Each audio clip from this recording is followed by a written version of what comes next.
Nessa etapa vamos definir os volumes, a altura dos objetos, dos móveis, né, da cama e do móvel de cabeceira.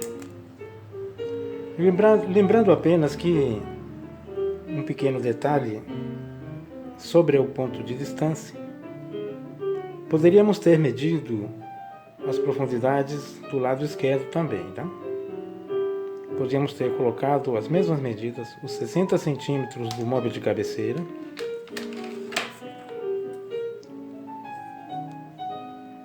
podíamos ter marcado do outro lado, assim como a profundidade da cama, podemos ter colocado do lado esquerdo também, a porta, etc. E poderíamos ter feito a marcação com o ponto de distância da esquerda, transferindo as medidas da linha de terra da esquerda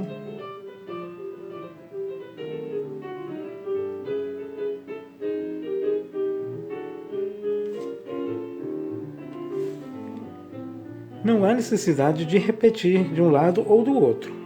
O desenho é simétrico e tanto faz se você medir apenas de um lado. É bom ter as duas opções. Nesse caso, a medição do lado esquerdo teria sido mais rápida e mais prática, porque a transferência da linha de terra para o rodapé é direta. Porém, o exercício é feito para que o aluno perceba que a medição é feita somente até o rodapé, que ele não deve prolongar as linhas que vêm do ponto de distância além do rodapé. A medição é feita apenas sobre a linha do rodapé em fuga. O objetivo é a marcação do rodapé em fuga. Mas podemos fazer a medição pelos dois lados. Não deve fazê-la ao mesmo tempo. Não vale a pena. Podemos ter pequenas imprecisões que vão dar diferenças. A perspectiva tem a questão da imprecisão e ela é ampliada pelas fugas. Então não convém repetir medida de um lado ou do outro. Sobre os volumes, é uma outra etapa. Os volumes em perspectiva a um ponto de fuga têm posições características que se tornam quase que um gabarito. Aqui temos 9 posições mais costumeiras, que mais acontecem nessa perspectiva. Existem outras posições também que a gente vai explorar pouco a pouco, mas basicamente nós temos as mais comuns. Nós temos volumes acima da linha do horizonte, temos volumes abaixo da linha do horizonte e temos volumes intermediários, alinhados com a linha do horizonte, parte acima e parte abaixo. Os que estão do lado direito do ponto de fuga sempre apresentam 3 faces. Aquela face transversal que não deforma, uma face superior em fuga e uma face lateral em fuga. O inverso acontece acima da linha do horizonte. Então nós temos posições características. A cama,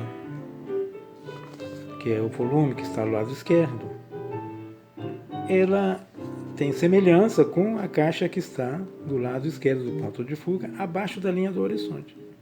Guardadas essas proporções, porque ela é mais achatada, no sentido da altura, mas elas vão apresentar o mesmo número de faces em fuga ou transversais,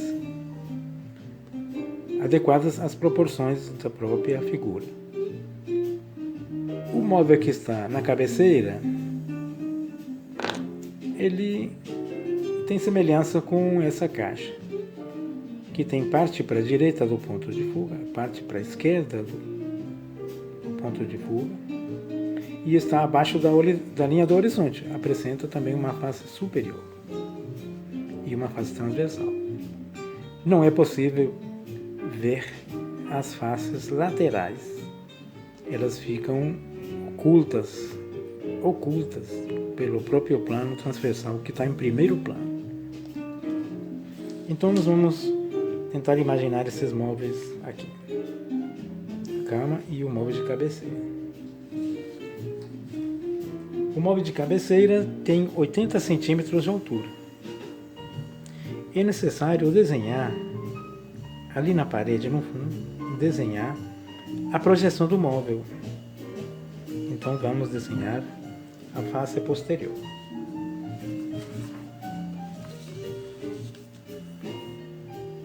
Um esclarecimento. Ponto de fuga.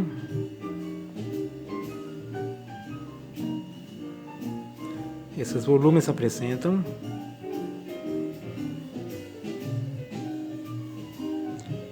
uma face transversal em primeiro plano,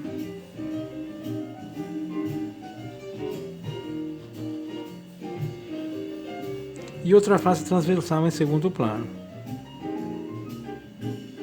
oculta lá atrás no segundo plano.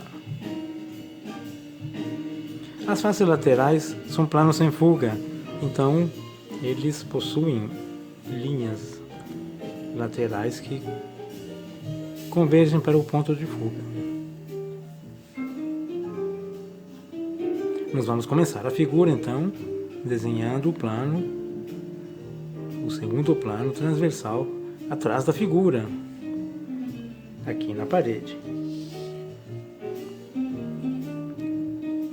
80 centímetros de altura.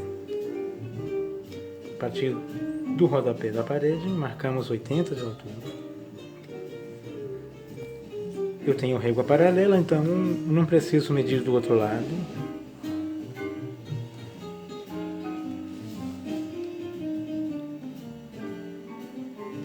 A face é posterior. Vista de frente, em posição transversal, é um retângulo certinho. A face em primeiro plano, a altura dela vai ser definida pela fuga da aresta da face posterior. A aresta da face posterior. Precisamos da fuga e levantar a vertical que está marcada na planta em perspectiva. Olha como a planta em perspectiva é importante. Ela me ajuda a visualizar a posição da vertical. Tem uma vertical em primeiro plano.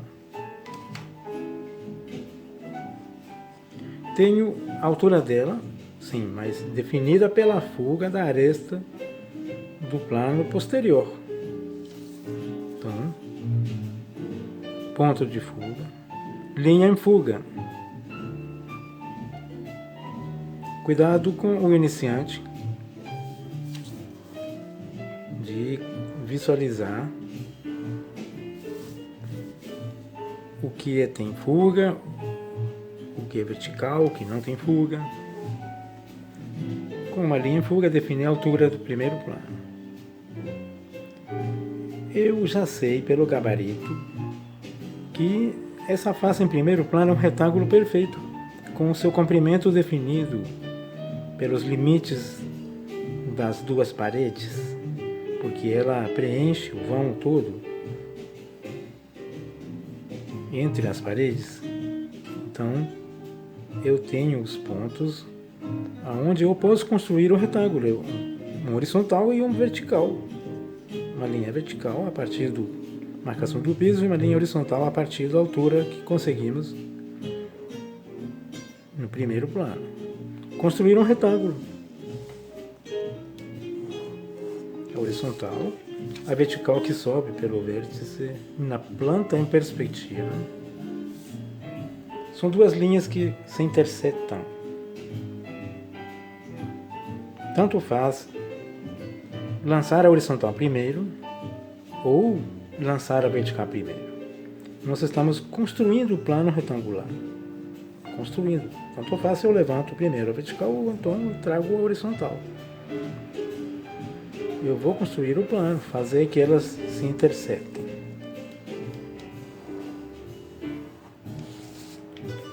A figura está quase pronta. Aqui eu tenho o volume da cama, que vai ocultar parte do outro. Vou completar a falta, definir o formato do plano superior, que é um plano horizontal, mas é um plano em fuga. Pela sua posição, ele concorre para o ponto de fuga. Ponto de fuga. O vértice a ser fugado.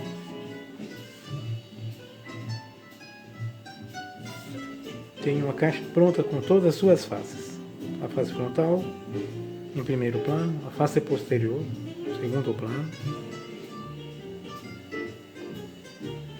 As faces laterais não aparecem, elas ficam ocultas. E a base inferior, que foi marcada no chão, fica oculta.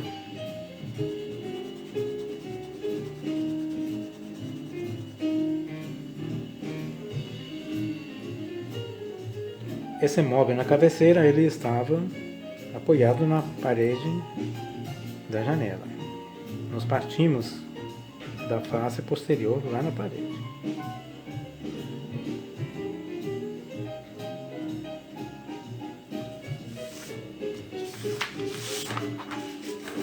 Tem semelhança com o volume do nosso gabarito, que está abaixo do ponto de fuga, abaixo da linha do horizonte, aliás, abaixo da linha do horizonte, e que tem parte para a esquerda e parte para a direita do alinhamento do ponto de fuga.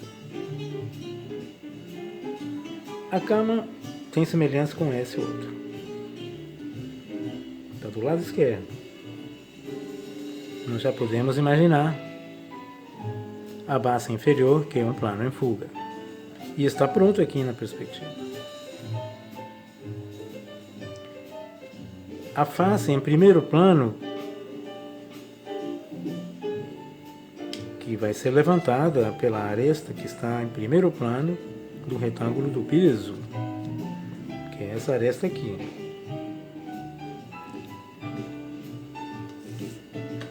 Para levantar essa figura,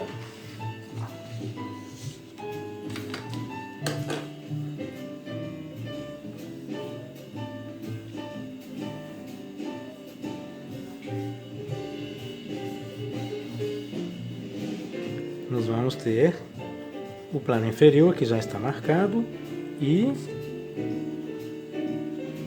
um primeiro plano transversal,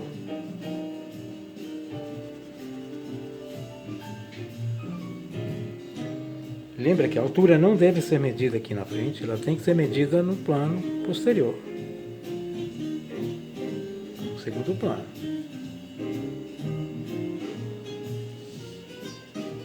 Na nossa perspectiva, existe um espaço entre a base inferior da cama e a parede lá no fundo.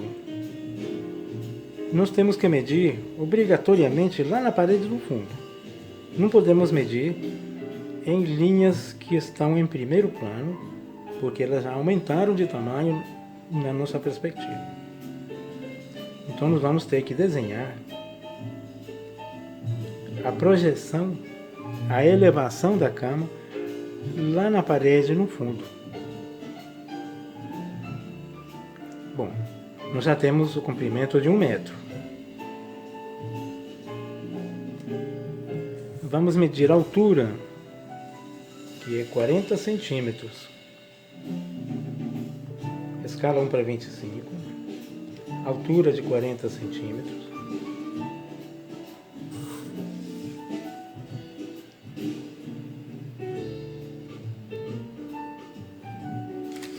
Então eu tenho agora a marcação da altura da cama, comprimento da cama, com as medidas reais, as que eu estou usando na escala de 1:25. Observe o seguinte: A cama, o comprimento em profundidade da cama é um comprimento entre esse ponto e esse aqui. Existe um trecho de 60 centímetros na realidade, né? Onde esse móvel está ocupando esse espaço.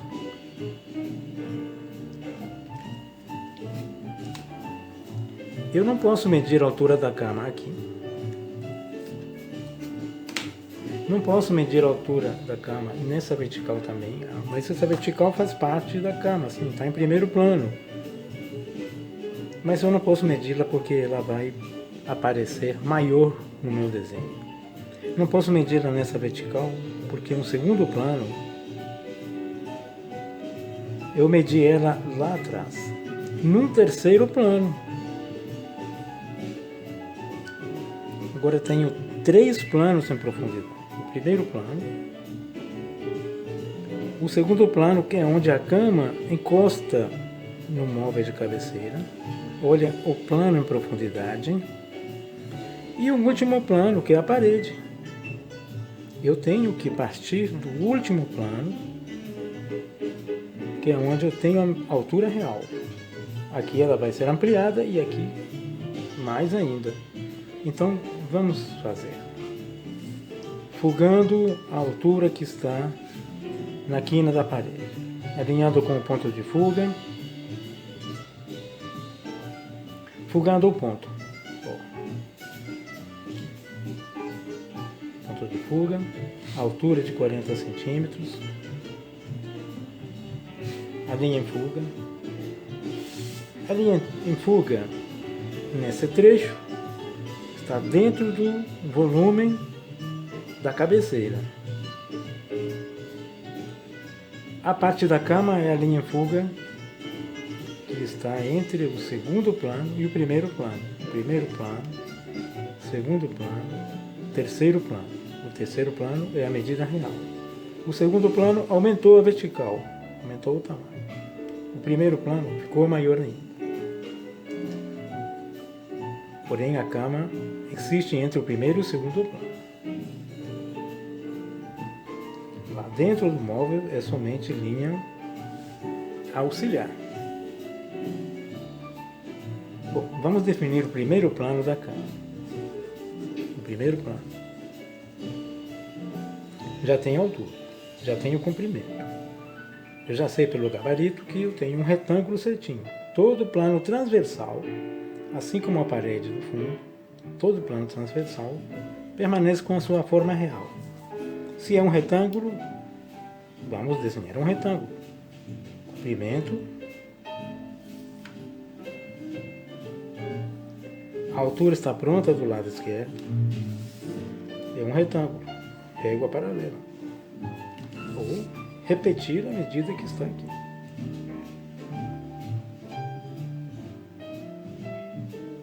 Bom, a caixa da cama, ela não atravessa o móvel de cabeceira, ela não chega lá na parede do fundo. Eu estou fazendo uma fuga com a vertical do lado direito, que está coincidindo com a vertical do lado direito do primeiro plano. Primeiro plano, terceiro plano. Eu tenho 3 planos. Primeiro, segundo, terceiro. Do lado direito também. Primeiro plano. O segundo está onde? Aqui na planta em perspectiva, aonde a fuga da base da cama encontra com a linha do móvel de cabeceira. Aqui eu tenho a outra vertical.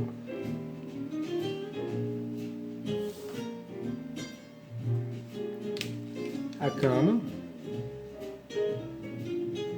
existe entre o primeiro e o segundo plano.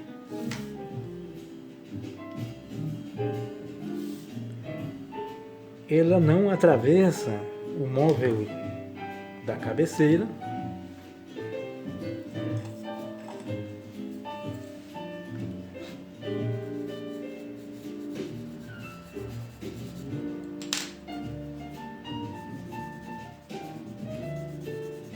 É um plano lateral. Pela posição, paralelo com o raio visual principal, ele é um plano em fuga.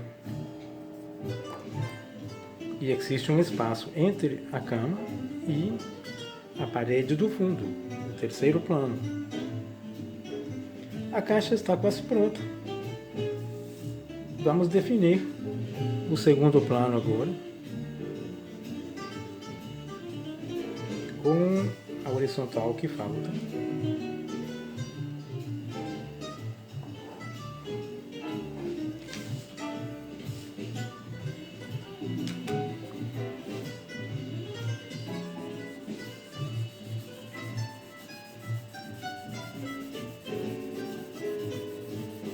O volume da cama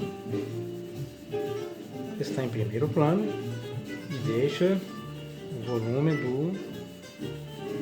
da cabeceira oculto em parte, né, do lado esquerdo.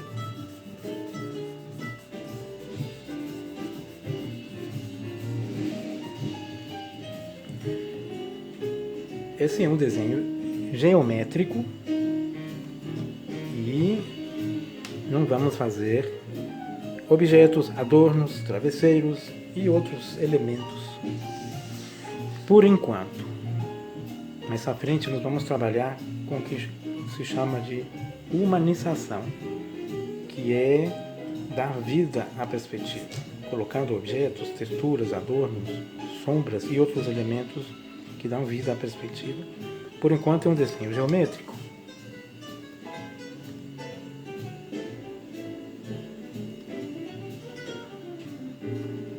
Podemos deixar tracejadas as linhas ocultas. É um exercício interessante. Essas linhas estão por trás. O volume da cama impede a visão delas.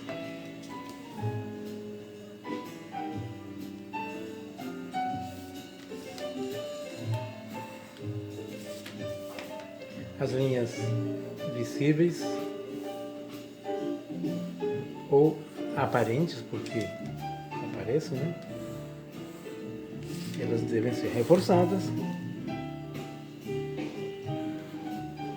As linhas ocultas podem ser tracejadas.